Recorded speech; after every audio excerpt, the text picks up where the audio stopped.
A morte foi absolvida na vitória. Ó morte, onde está tua vitória? Escutamos isso na segunda leitura de Paulo aos Coríntios, capítulo 15. A morte física parece uma derrota para a maioria das pessoas. A morte física parece uma derrota até mesmo para muitos cristãos. A morte não é uma derrota.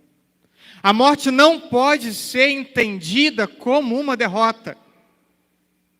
A morte é a entrada na eternidade. Derrota é viver no pecado. Morte é viver distante de Deus. A verdadeira morte é a vida no pecado, a vida distante de Deus. Destaco 3 realidades, poderia destacar outras tantas, ou até mesmo diferentes das que destaquei. Mas destaco 3, em que fica evidente a morte decorrente do pecado. A primeira pela fraqueza, diante da sedução dos prazeres, que leva ao rompimento com Deus pelo pecado. E prazeres aqui dos mais variados possíveis. Tantas vezes eles nos seduzem e nos afastam do caminho devido. Nos afastamos de Deus. Segundo aspecto é a pouca disposição em acolher a palavra de Deus. Muitos, e me refiro aos cristãos, me refiro aos católicos. Muitos de nós temos pouca disposição para viver aquilo que é proposto pela palavra. Vivemos um aspecto ou outro aspecto, mas viver a integridade da palavra revelada, nos falta disposição para isso. Isso é muito comum, muito frequente.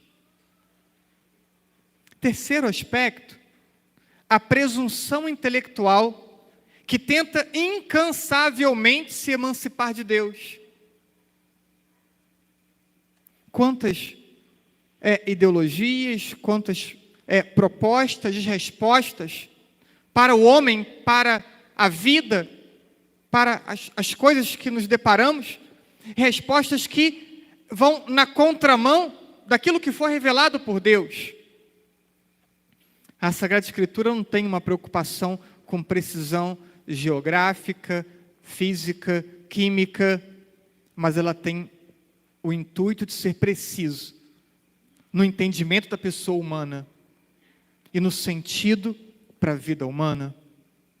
Portanto, há uma presunção intelectual globalizada, que já nos deparamos com ela desde as salas de aula, desde das turmas mais novas aos ambientes acadêmicos universitários. Uma presunção intelectual de termos resposta para a pessoa humana e para a vida desvinculada de Deus. Viver assim é viver como verdadeiros cegos. Cegos que não se cansam de tentar orientar outras pessoas a viver da sua mesma cegueira. No evangelho que ouvimos, de Lucas, é citado um provérbio antigo.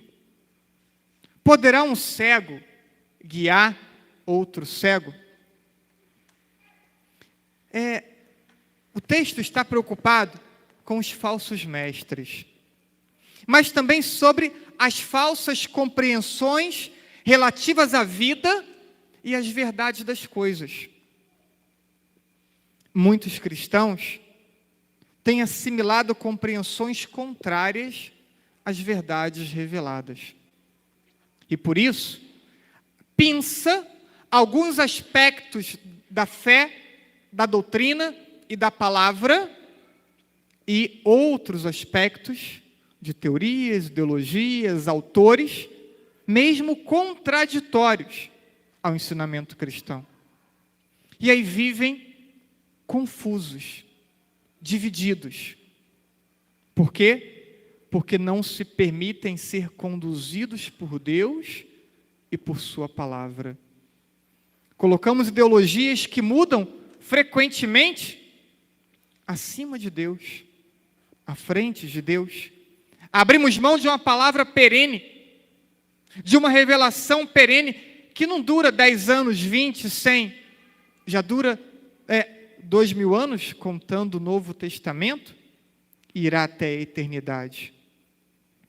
Essa reflexão trazida pelo evangelista sobre os verdadeiros e falsos mestres, trata-se, portanto, de uma reflexão sobre a verdade ou a mentira em nossa sociedade, a verdade ou a mentira em nossa própria vida. A forma como entendemos a vida identifica-se com o ensinado por Cristo. A forma como você entende a vida identifica-se com a mensagem de Cristo. Não em um aspecto, mas em todos os aspectos de sua compreensão, está devidamente associado ao entendimento evangélico. Pode acontecer que estejamos anunciando as nossas teorias, anunciando as nossas perspectivas, em lugar de anunciar Jesus e comunicar seus ensinos. E isso não é pouco raro. Pelo contrário, isso é muito frequente. É simples, é fácil ouvir na boca de um católico dizer: com isso eu não concordo. E nega a palavra, nega a doutrina, e faz isso com naturalidade, como se não tivesse problema algum. Assimilamos, portanto, compreensões diferentes das de Jesus. E isso acaba por nos distanciar de Jesus.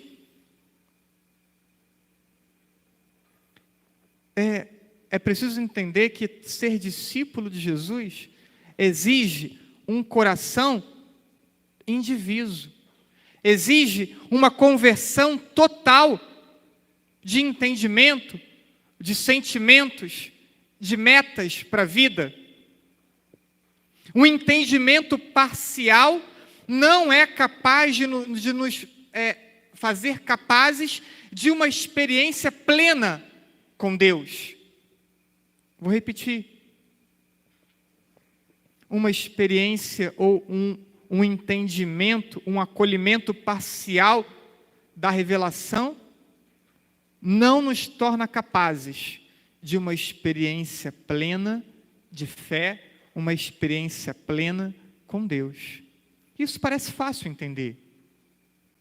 Se eu não acolho tudo que Deus ensina, se eu não concordo com tudo que Deus ensina, eu não consigo estar plenamente em comunhão com Deus. Consequentemente, nos distanciamos de Deus e nos distanciamos da sua principal promessa, a vida eterna feliz. Distanciar-se daquilo que Deus ensina é distanciar-se de Deus, é distanciar-se da meta que é a eternidade feliz. E sem essa perspectiva de eternidade, que nos enche de esperança, corremos o risco de peregrinarmos sem rumo, como verdadeiros cegos, sem saber que direção tomar. A esperança da eternidade é como um farol que ilumina nossos passos e nos impulsiona a iluminar a vida das outras pessoas. Às vésperas da Quaresma, estejamos focados em viver intensamente esses 40 dias, aproveitando para um atento olhar para nós mesmos, partindo sempre de Cristo como modelo e de seus ensinamentos como referência. Abramos nosso entendimento para as verdades que podem nos salvar, para as verdades que podem dar a nós essa perspectiva de eternidade feliz. E para o amor concreto, que é a mais pura concretização do que somos chamados a crer, a ser e a comunicar. A morte tão temida não é o fim. A vida irá continuar para todos, cristãos ou não cristãos. Mas a vida irá continuar na presença de Deus ou distante de Deus, na felicidade ou na tristeza eterna. Mas a vida, mesmo pós-morte física, irá continuar. Quarta-feira, iniciaremos com um dia de jejum e abstinência de carne, um tempo forte de conversão, percepção, luta e superação. Superação de muitas realidades de pecado em nossa vida. Desejo a todos que sejam especiais esses próximos 40 dias de Quaresma e que já na Páscoa possamos colher frutos do esforço desse tempo de penitência. Que Deus abençoe a todos nós, para que a Quaresma nos ajude a diminuir nossa cegueira e de buscar em Deus, em sua palavra revelada, as verdades sobre a vida humana, as verdades sobre a nossa própria vida. Assim seja.